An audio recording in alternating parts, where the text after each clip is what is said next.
Chapter 4 Tasty Tuesday. It was said that Saul killed his thousands and David his tens of thousands. I'd be fortunate if my numbers were nearly that low. Ted's blank stare pointed into the sky. He ignored the hustle and bustle of men, women and children scurrying past him like rats running away from a legion of cats. His right hand was in his pocket as the wind pushed past him. The cars were halted at the intersection of Park and Tremont, halted at the light as the cars drove down Park Street, took a right turn, avoiding the numerous street signs and jaded traffic cones. He sighed as he looked at the red bricks leading up the stairs into the side of Park Street Church and the glass doors. He looked back at his watch. 6:45. Well, now is as good a time as ever, he said to himself. Let's get this over with. He pulled the first door into the side entrance open. He went to the second opening, scanned the entire room. He noted there was a fire escape to his left, right next to an elevator, but the only other exit was the door he walked through. The receptionist read a newspaper, his feet atop his desk. He seemed disinterested in anything but the paper. Beyond the threshold of the second glass door was a table with a banner which read Park Street Cafe. There was a tall man behind it, also very cheery. I wonder. There were numerous empty tables behind the other man. The man smiled at him and waved him in with his large hand. Welcome to Cafe, he said, reaching out his hand for a shake. Ted returned in kind, never letting that smile go. My name is Steve. Is this your first time here? I don't recognize you. You could say that. He firmly gripped the man's hand. Ted. You came on the best day for it, then. They're still setting up in there, so not everything's ready to get started just yet. They're still setting up the coffee table. How did you hear about Cafe? I'm from Ohio. I'm a stockbroker, nothing more. You don't need the truth, just the bare essentials. You could say a little bird told me. So tell me, what is the general setup of such a night? His hand retracted from Steve's, retreating back into his pocket. Normally we sing, we pray, then we break up into small groups. There are many small groups here, and there's usually the simple connecting group that works perfect for newcomers. But we do this once a month to foster some sense of community between small groups, Steve answered. Trying to make it impossible for someone to be forgotten, I see. Ted smiled, making sure to cheerily bare his teeth, hoping this would pass for genuine enthusiasm. No one needs to know. A very good system in place, I suppose. I guess that's why I received such a warm welcome. I'm glad I was able to warm you up to the place, Steve laughed. Well, that must be them now. I think they're getting the paper plates out. I guess I'll head in. It was a pleasure to meet you, Steve. You also. Steve immediately turned to the table. Oops, I forgot. He took out one of those sticker name tags. He wrote Ted on it before handing it to him. Just so everyone can know who you are. Why, thank you so much. Ted enthusiastically took the name tag and stuck it on the right side of his chest. Something to identify the body, he chuckled. Steve stared at him, blinking repeatedly as he jerked his head to the side. What? Sorry, you'll have to forgive my dry sense of humour. Ted smiled wider. Oh well, Steve, I'm sure I'll see you again. Ted turned around and walked into the fellowship hall, which was brightly lit. The room was a large square with numerous chairs set up in a circle for everyone to sit down looking at one another, like how friends would sit around at a campfire. Ted pictured a small bonfire in the middle of the room. He noticed the wall at the back appeared to be a sectional leading to the corner of the main entrance of Park Street Church, likely leading to the sanctuary upstairs. His hand trembled at his side. He became hyper-focused on the menial tasks of making a cup of coffee. His eyes focused on the electric coffee maker at the centre of the room with small styrofoam cups at the side. He walked over to it and pushed the on button. He took out a cup and put it underneath the nozzle of the machine and flipped one of the plastic coffee-filled cups, waiting for the machine to warm up, and heated the water to a boil. He pushed another button, and a brown-black liquid filled his cup. He waited patiently for the cup to fill. He opened the top back up. He took out the plastic empty cup and threw it in the nearby trash. He clasped both of his hands around the cup and walked over to one of the nearby white pillars. He leaned up against it and sighed. His eyes scanned the room rapidly, watching carefully for anyone who would come in. So far, only the usual blonde-haired girl, who was surprisingly tall for an American, came out to put more plates on the table, which included the honey-scented baklava. He looked back down to his cup of coffee, the ripple circling around his cup, waiting to be halted, waiting to stop and reach perfect stillness within these styrofoam walls. Peace finally reached the cup, and the ripples were stilled as his trembling hand was now stilled. He at last brought the cup to his lips and sipped on the hot liquid. He let it settle on his tongue, and it immediately swallowed the first sip. "It tastes like—" "Hey, what's up, young man? It's great to see you," came a cheerily familiar voice. He looked up from his cup. He smiled back to Michael, who had a white button-up shirt that was buttoned just below his neck, and khakis. "Hi," he spoke softly. "Just drinking a coffee?" "Yeah, I hear you. With all that's happened lately, I bet you're ripping your hair out," Michael said. "Fortunately, I'll be fine. Just my conversations are now being recorded over there. I mean, it's not like I actually have anything to hide. I don't have any national secrets. Too bad, I wouldn't mind hearing them," Ted laughed. He couldn't scan the room as well if he was distracted by talking to Michael. "Honestly, it's not that bad. It just greatly affects who I can and can't deal with. I can easily move assets around. It's not that hard. After all, they say that if you look at the nations who rose and fell, you can predict the future. I find the same to be true for wars.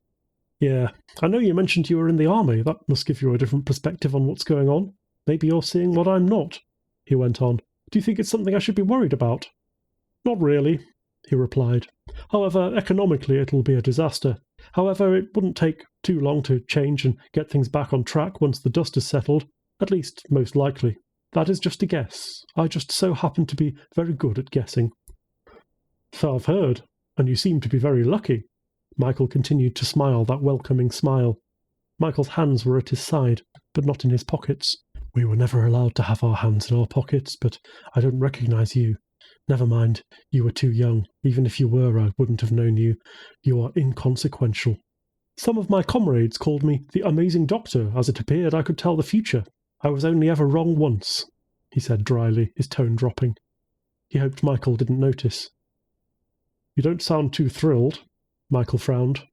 "Yeah, you could say that." Ted never abandoned his smile. "Sometimes luck ain't all it's cracked out to be. Sometimes luck is just a little more than a curse.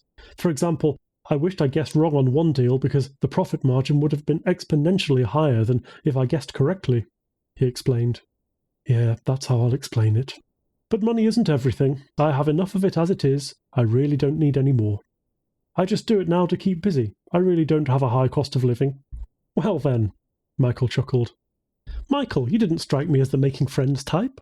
Jennifer snuck up on them. Hair was combed comparatively to last Tuesday, and she had it tied with a red scrunchie. She was wearing a green shirt paired with some gym shorts. "Seriously, how long have you been here?" Now that Ted had a better look at her, she looked oddly familiar. Seeing her in the bright light of Fellowship Hall was both a blessing and a curse.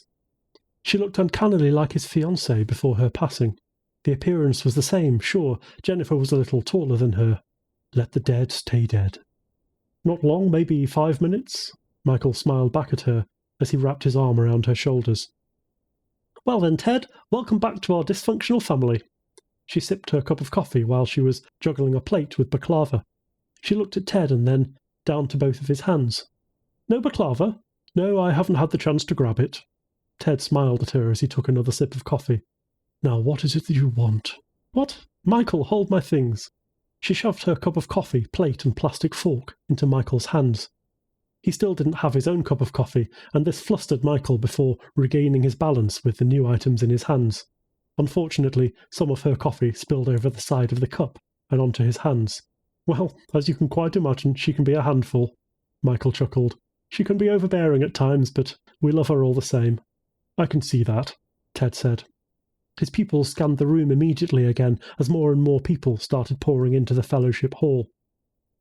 "You know, you wouldn't think she would be a social butterfly or even this vibrant as a scientist, but there's always that one who will be unique among them," Michael said, staring at his coffee-covered hand. "Yes, I've come across those myself," Ted said. "There's always exceptions if you know where to look." Jennifer came back with a plate of baklava and a fork. "Ted, this is for you. This stuff is homemade. You can't come here and not have it." She presented it with a smile. Ted reluctantly released his hand from his cup and grabbed hold of the plate, watching carefully the people in the room, memorizing every face, every verbal exchange he could see, and he studied each facial expression and their changes. He could tell when they were sad and when they were happy. The faces had stretched smiles, and the light twinkled in their eyes, the dimples in their cheeks shone brightly, and their smiles didn't seem to have much effort behind them, like these smiles were genuine. Ted wondered, why weren't they miserable? How happy could they actually be? "Come on, take a bite." Jennifer smiled enthusiastically to him, and she looked at him. "You must tell me how it is." "Why are you focused entirely on the baklava? You didn't even make it," Michael said. "Come on, let the guy eat it at his pleasure. Sheesh, you'd think you were some kind of raving chef, shoving food they're allergic to down their throats, like Tim." "Excuse me," Jennifer raised her voice to Michael. "Well, I was clearly talking to Ted. Now, perhaps I wouldn't have to be over the top if you weren't romanticizing your own bromance." "What?" Michael's jaw dropped and his pupils moved side to side inside his head as they gaped open. Ted guessed Michael was not expecting that comment from Jennifer. "You've been hogging his attention for 5 minutes. I want to turn to pry into that little cage trap of a brain he's got." Ted's heartbeat raced inside his chest. He felt his palm accumulate sweat. "I'll let you two have your privacy. I'm sure you'll want to be alone." Michael gave Jennifer her coffee and baklava plate back. "Thank you."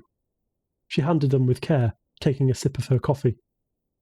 "Why would I want that?" Ted protested, never losing that tremendous smile of his. He mustn't appear nervous as she was making him. "Is she going to trigger me?" He fought his hand's sudden urge to tremble. I'm sure I'll see you around. Come hang out with our group. Like Jennifer said, it's a little dysfunctional," he laughed, using this excuse to get away from Jennifer. "So I hear you're a scientist?" Ted asked. Now, eat your baklava first, and tell me how it is, then we can talk. You put a lot of effort in me trying to give baklava a chance." "You know it." She smiled and waved a finger at him. "Now eat up, mister." He took a small bite of the baklava. The sticky honey dripped on his tongue, a taste he was certain was supposed to be sweet, but alas, it tasted like nothing. He could also feel the enthusiastic, piercing stare coming right in front of him. "So, tell me how it is." "It's delicious," he lied to her. "I thoroughly enjoyed it, thank you." He moved his focus to his coffee. She looked up to the ceiling.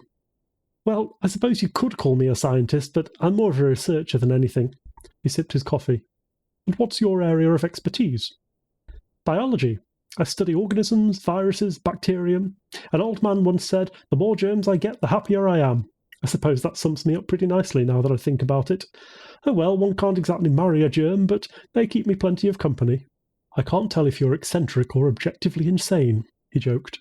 "Well, excuse me, good sir," she said, pressing her forefinger to his lips. "Are you accusing me of being socially ambiguous?" He retracted his head from her fingers, shaking his head. He paused a moment and smiled back at her. "Absolutely," he retorted, unsure if this little interaction of her touching his mouth was appropriate. He couldn't be certain. "Well, good," she chuckled, taking a bite out of her own baklava. "That's what I was going for." Ted immediately turned his head to the nearby speaker. He saw a man in his 30s who also looked to be a little tired. Not nearly as tired as he was, though. He was holding a microphone and speaking into it. "All right, welcome to Cafe. My name is—" Ted tuned out the speaker. He had little patience for long monologues. His eyes started scanning the room again. Some people like him were not paying attention to the speaker, like they didn't need to, as if they'd heard the same thing a million times, over and over and over again. He looked closely at the exit.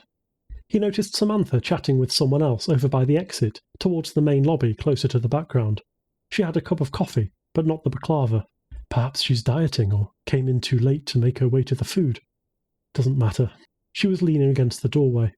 Ted tuned back in. "If this is your first time, we'd like to welcome you. Of course, you're most welcome to join any of the open small groups here, but if this is your first time, I recommend joining our connecting group, led by our leader there, Jack."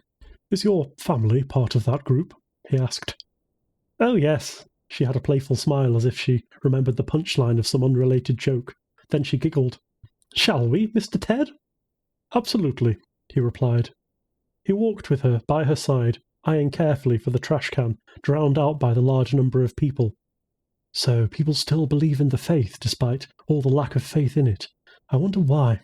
Is there something here that can quiet my mind? He was nearly pushed to the side and missed the last trash can, which was merely on the side of the door. He threw his cup and plate with the rest of the baklava. Eating is such a chore. Nearly lost again in the crowd, Jennifer quickly grabbed his hand. He fought the urge to pull it away. Instead, he just let her have it, but he didn't hold her. His hand was limp in her grasp. They walked through the initial doorway back into the main hall, shifting just right past the elevators. He noticed a few people going into the elevators and entered the doorway to the left up some stairs. He followed Jennifer into the back of this part of the church, where there were 3 additional rooms. They moved to the left, although he never took his mind off each individual face that walked into those separate rooms. The door to the room he entered was the only exit. The tables were arranged to form a boxy circle, creating the similar feeling of the hall having a bonfire in the middle of it. This was a place for friends. I don't belong here. Why am I here? The ceiling, stretched for what Ted could reasonably guess without a ruler, was approximately 15 feet high with a second floor. That floor was set up like an internal balcony. Looking down on him were rails and bookshelves that layered the room.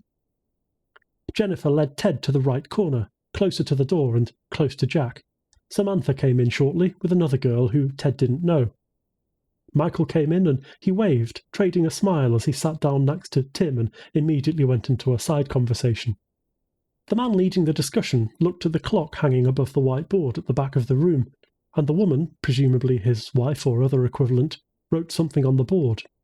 Meaningless. Both of them were casually dressed. Well, I knew that already. All right, so I see some new faces here, the man began, greeting new people as they came in. So let's get started while we have some stragglers coming in. Icebreaker, anyone? The woman suggested. She looked up to the ceiling, her chin resting on her hand with her index finger resting above her nose. Well, I'll start. What's your name? Where are you from? What brings you to Boston? And what do you wish you could see more of? The man started, addressing the group sitting around the tables. As you know, my name is Jack. I'm from Houston, Texas. I was brought to Boston through work. I work as a nuclear physicist at your local plant. No, it's not all that local. He chuckled to himself. So, if there was one thing I wish I could see more of, good question if I do say so myself, I suppose I could stand a little more rain. Ted listened intently to everyone as they went across the room. They all went across the room, telling their name, their wish, where they were from, and their occupation. With a little more digging, he could find out exactly where and what time they worked. This is dangerous information being given so carelessly. They came from numerous states and numerous countries. He counted that there was at least one from every time zone in America and every ethnic group.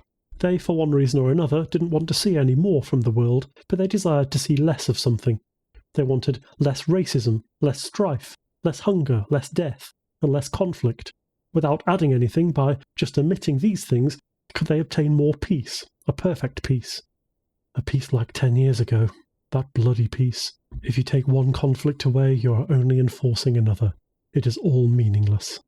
New guy, hello, it's your turn. It's not time for bed yet. He heard Jack's whimsical cry as he clapped his hands repeatedly. My apologies, Ted replied, returning that smile back to his face. How long was I in that trance? This whatever it is was taking control again in my mindlessness. I need to be better with it. My name is Ted. I'm from Ohio. I came to Boston for a different change in pace.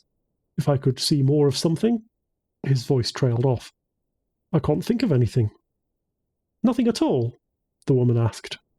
Ted felt Samantha staring at him and pointed his pupils towards her, seeing her frown as she studied him like he was some kind of rat in a maze. Jennifer nudged him with her elbow. A smile returned to her face.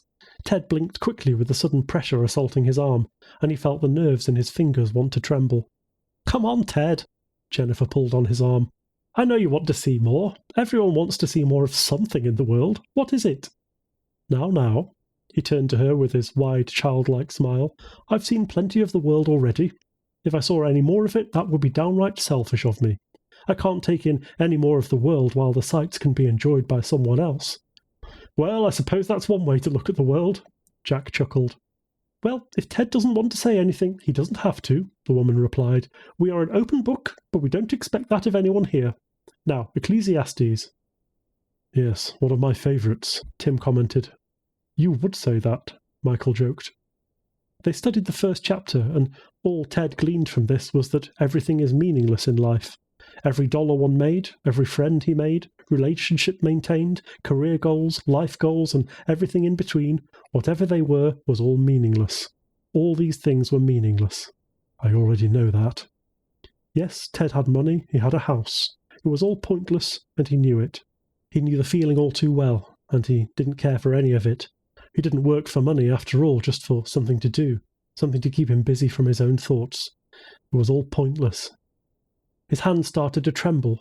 No, not now. Damn it, you stay still. He put his trembling hand in his pocket. Well, now, we don't like to popcorn it up in here. We'll split up into smaller groups of 3 or 4 and offer prayer requests, Jack explained. The chairs started moving rapidly into numerous smaller circles. Ted felt uneasy as his hand wouldn't stop trembling. However, he kept the trembling to a bare minimum. Even a sniper couldn't tell how slow his hand trembled, even though to himself it felt like a speeding bullet. Ted was in a circle with Jennifer and Erin. He looked at them with his bright smile. He was careful, he always was when dealing with circles like this.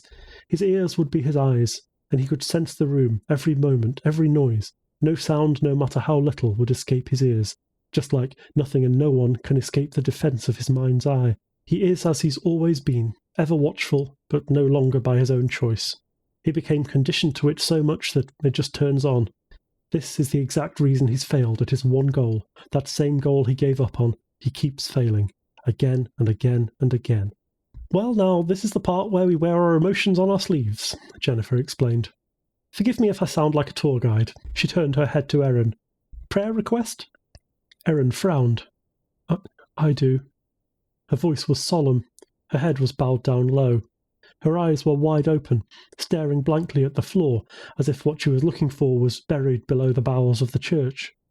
Her thighs were closed shut, and her elbows met her stomach, and one hand wrapped around her other fist, keeping them close to her, as if holding in some secret desire she longed to keep hidden. Again and again and again. My mother was diagnosed with stage 4 liver cancer. Tears streamed down her face. She began coughing up tears. Ted tried to look concerned. He noticed something else. He would have thought there would have been others around who would have rushed to console her weeping. But at last he found that she was not the only one weeping in the room. There was at least one other person in the additional small groups weeping, likely due to some cruel hand fate had given them, like the hand I was dealt. It was also the first time he ever noticed Jennifer not enthused. She wrapped her arm around Erin and pulled her close. She said nothing. She just let Erin cry over her shoulder. That was a prayer in and of itself. Words needed not say more. Should I really be caring about this right now? No. Ted did his best to show his concern, however he retained that smile. He moved his chair a little closer and put his hand on Erin's back. Ted, Jennifer began, shedding her own tear. Before I begin, do you have something to pray for? Nothing that cannot wait. This is more important, I think, he answered. But is she? Okay then, please, but don't feel pressurized. Bow your head. Erin's head was already bowed down low, and tears dripped down from those closed eyelids. Jennifer's tears were more controlled, but she bowed her head and was much more composed. Ted bowed down, but he didn't close his eyes. He kept his eyes focused. His pupils continued scanning the room. The rest, as if they all received the order from the same commanding officer, had their eyes closed and heads bowed. Most were holding hands. He immediately wiped a tear from his eye. Was this genuine? No, can't be. Amen. Jennifer finished her prayer.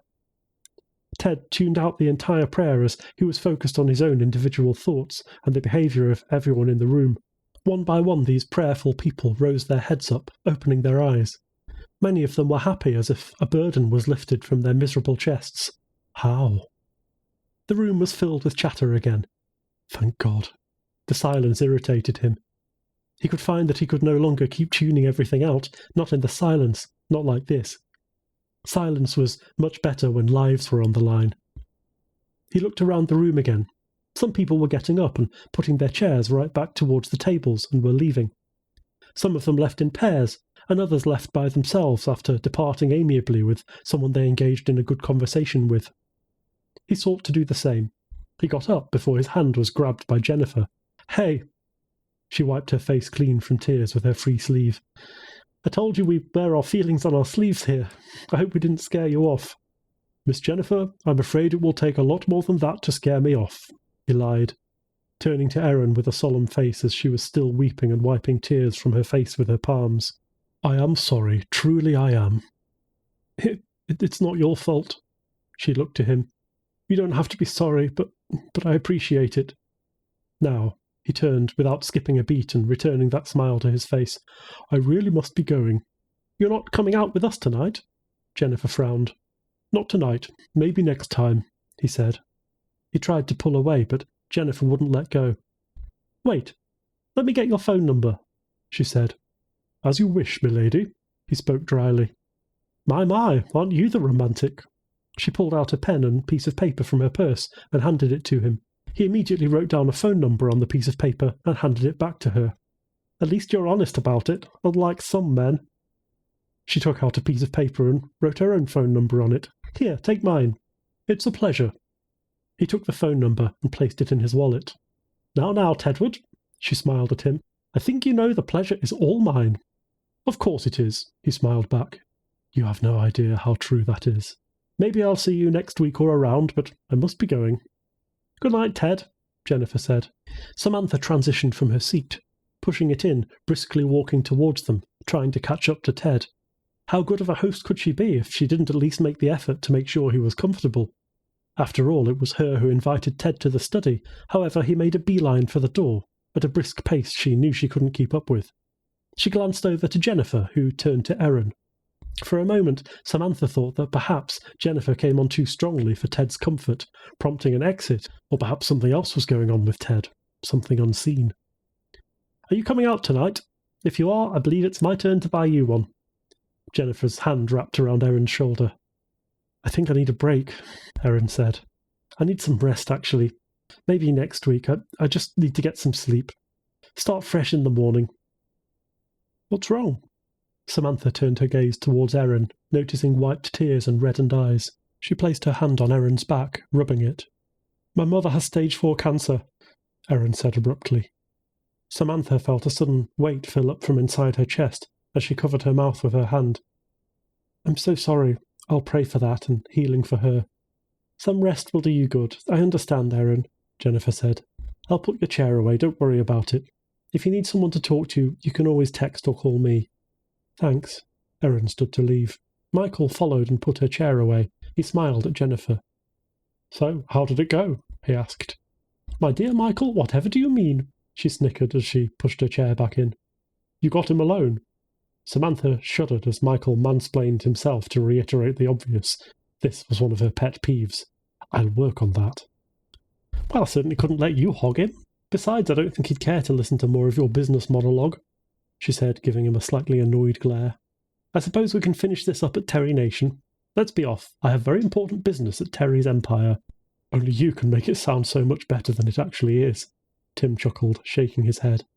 Samantha, along with Jennifer, Michael and Tim, followed the crowd out of the room and back towards the lobby where there seemed to be an abundance of people, talking with each other like old friends. Samantha always found it interesting that these people seemed so close to catch up weekly, even if they were only apart for a single week.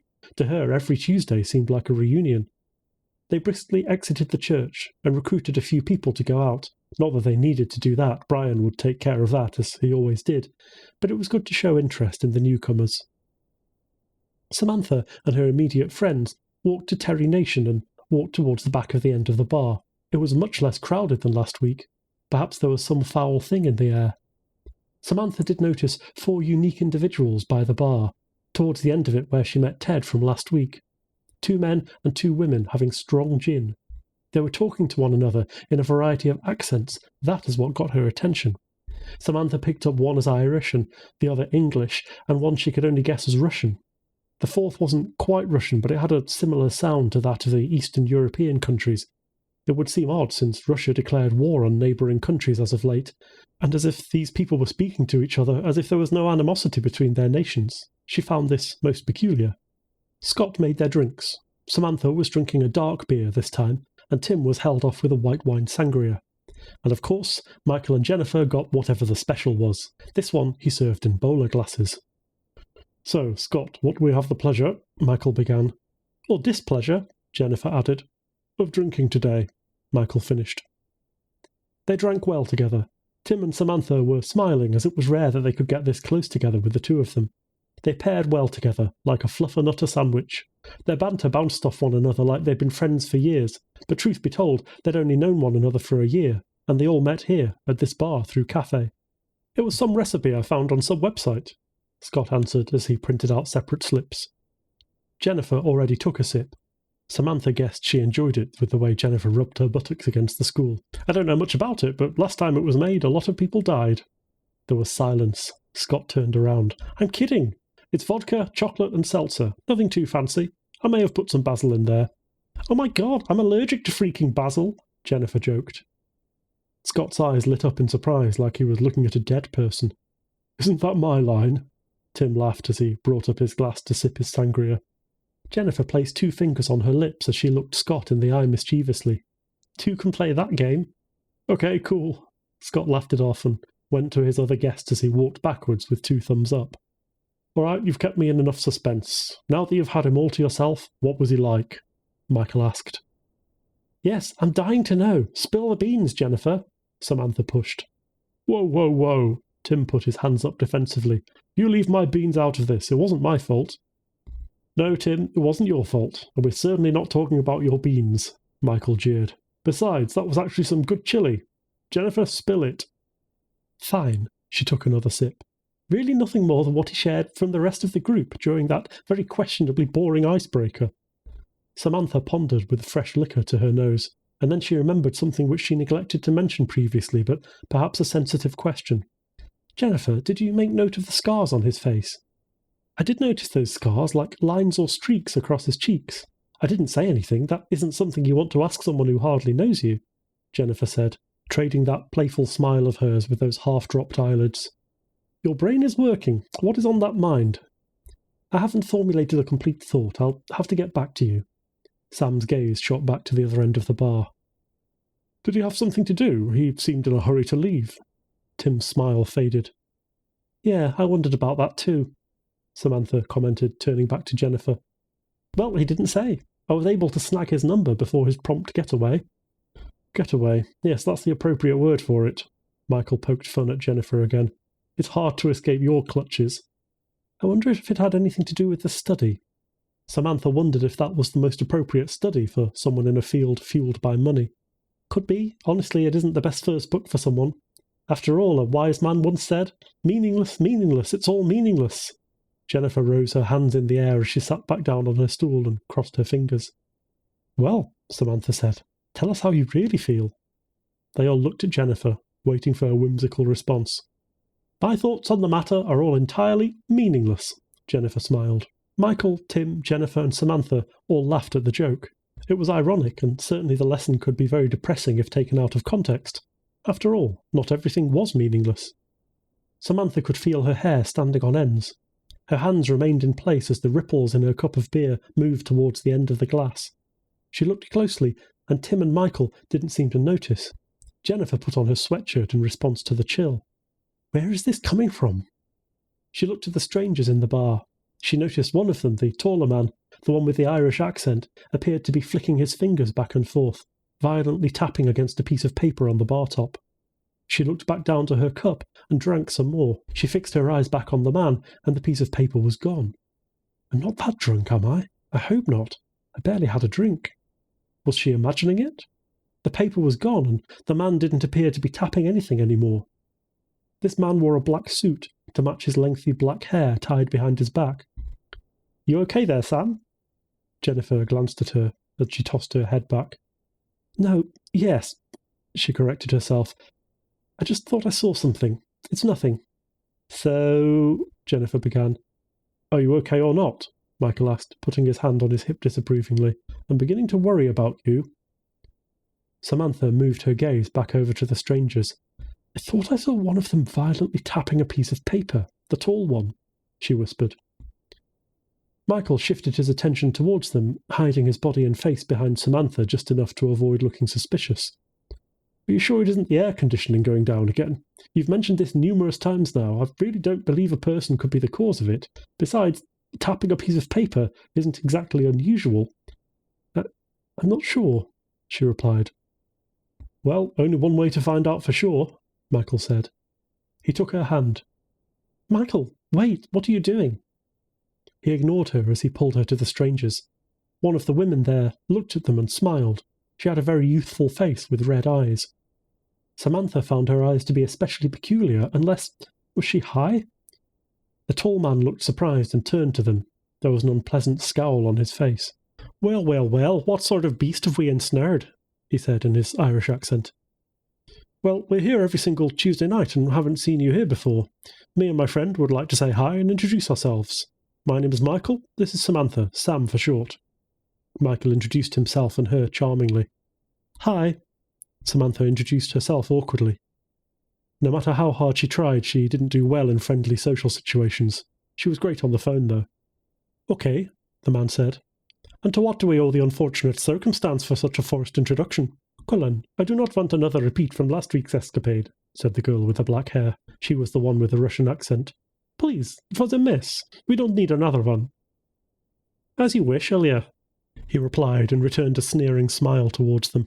"Now, I don't know what it is you think you saw, but you didn't see anything. I don't know what you think you felt, but it was nothing. You don't know anything. Now kindly piss off." "Wow," Michael replied nonchalantly. "I was just being friendly. There was no reason to be rude. And what do you think you saw was nothing. Now, before I lose my temper, kindly piss off," the man called Cullen said. "The less you know, the better." "Michael, let's go." Samantha pulled on his arm and shrunk back behind him. She didn't trust them, nor did they seem like people, or at least the man called Cullen, she wanted to be friends with. Cullen seemed like a man that would sooner hurt you and then make you apologize for inconveniencing those around you. Michael nodded to her and turned around, pulling her back to their quartet. He seemed unnecessarily rude and unprovoked. There was so much anger in his voice, despite that smile. There was a raw emotion to his tone, as if they were less than he was. "It is wrong for me to judge the man. I don't know who he is or where he comes from or what he's going through. There once was a couple in a bar. In life they hoped to get far. Thought they were destined, their ankles nailed in. I needed their love to be marred." Cullen mocked them as they retreated.